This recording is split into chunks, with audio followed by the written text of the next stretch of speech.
Hi friends, मैं इस video में आज एक ब्रेन से रिलेटेड बीमारी के बारे में बताऊंगा, जो कि जिस बीमारी का नाम है मिर्गी एपिलेप्सी।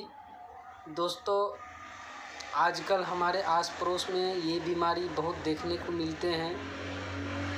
दोस्तों, मिर्गी रोग जो ब्रेन से रिलेटेड हैं, ये न मानसिक रोग है न भूत प्रेत आत्माओं का रोग है।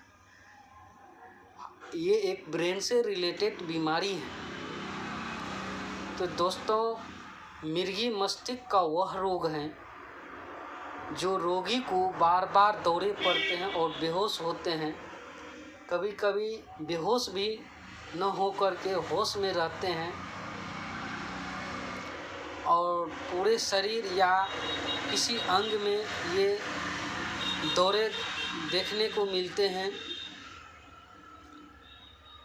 तो ये दौरे जो देखने को मिलते हैं, कुछ बुखार में भी देखने को मिलते हैं, जिसका टेम्परेचर 104, 105, 103 जब हो जाते हैं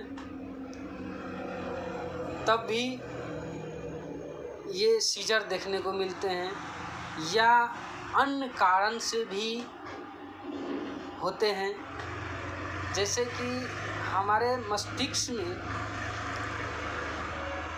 न्यूरॉन्स तंत्रिकाओं होते हैं, वो तंत्रिकाओं अत्यधिक उत्तेजित होने के कारण ये समस्या उत्पन्न होते हैं, सीजर उत्पन्न होते हैं, दौरे पड़ते हैं, बेहोश हो जाते हैं। रोगी के आंखों के सामने एक अंधेरा सा छा जाते हैं, आंख बड़े बड़े करके घूरता है। तो दोस्तों, ये एक ब्रेन से रिलेटेड बीमारी है। ये ना मानसिक रोग है, न भूत प्रेत आत्माओं का रोग है।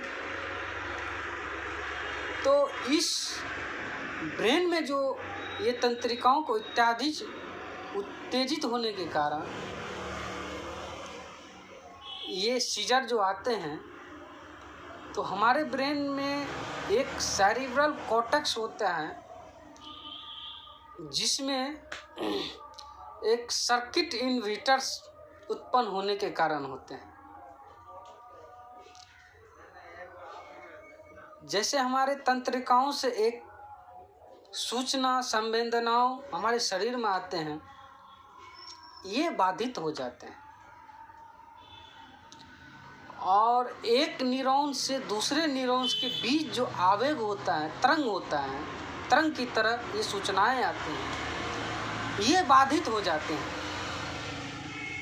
ये बाधित होने के कारण कुछ पदार्थ इसमें विशेष सहयोग देते हैं, जैसे gamma amino butyric acid, histamine, कुछ उत्तेजक न्यूरोट्रांसमीटर केमिकल्स होते हैं, जो कि ये तरंग जो बाधित होते हैं, सूचनाओं आना बंद हो जाते हैं हमारे शरीर में, तो ये केमिकल्स इत्यादि बढ़ जाते हैं। जब ये केमिकल्स एक नॉर्मल वे में रहता है, तब पूरे शरीर कंट्रोल में रहते हैं। चलना फिरना, खाना पीना, ये सब कुछ नॉर्मल में रहते हैं।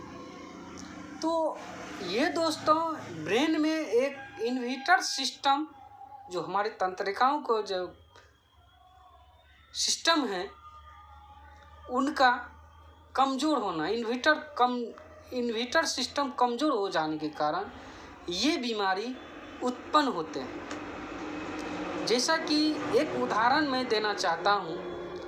एक घर में एक बिजली चलती है। जब ये बिजली एक नॉर्मल वे में चलते हैं, तो बल्ब, फ्रिज, पंखा, ये सब चलते हैं, ठीक ठाक चलते हैं। और जब हाई वोल्टेज के कारण,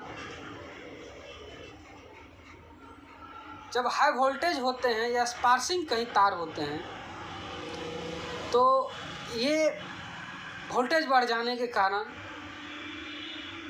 बिजली बल्ब पंखा, ये पंखा जो है ये फ्यूज हो ख़राब हो जाते हैं, उड़ जाते हैं, बल्ब फ्यूज हो जाते हैं। तो ये ठीक उसी प्रकार हमारे ब्रेन में ये तरंग उत्पन्न होते हैं न्यूरॉन्स में। एक और उदाहरण मैं देना चाहता हूँ। जैसे कि एक परिवार में 10 आदमी हैं, किसी का मम्मी का तबीयत खराब हो गया। उस तबीयत खराब होने के कारण हम लोग को खाने में दिक्कत होता है, किसी को ऑफिस जाने में दिक्कत होता है। ये सब कठिनाई होते हैं। तो ठीक उसी पे अगर किसी न्यूरॉन्स में अगर कोई खराबी निकल गया या किसी कारण वो बाधित हो जाए तो ये पूरे परिवार, शरीर का जितनी परिवार है वो डाइवर्ट हो जाते हैं।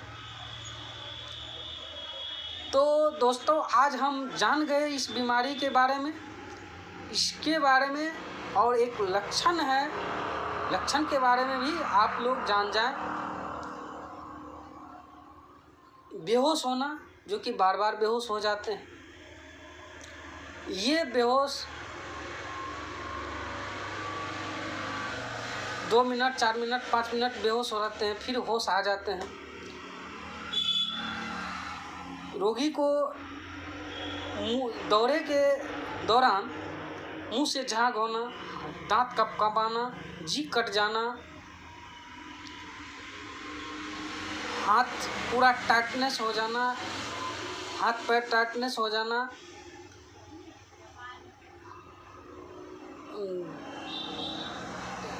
रोगी पैखाना कर देना, पेशाब कर देना, ये सभी का लक्षण है।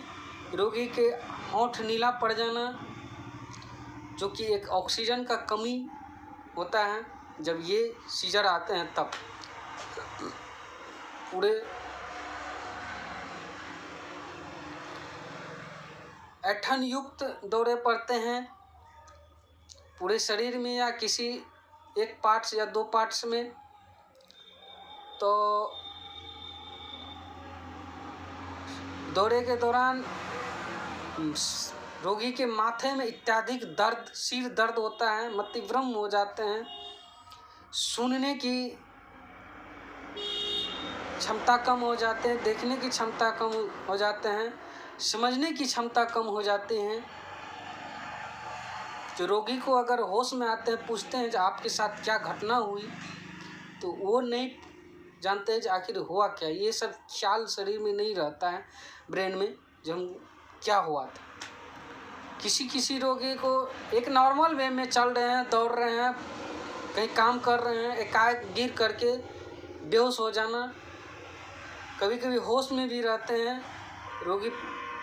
ये दौरा 2 मिनट, 1 मिनट, 4 मिनट, 5 मिनट तक रहता है, विशेष 10 मिनट तक रहता है, या यही दौरा दिन में कई बार भी होते हैं।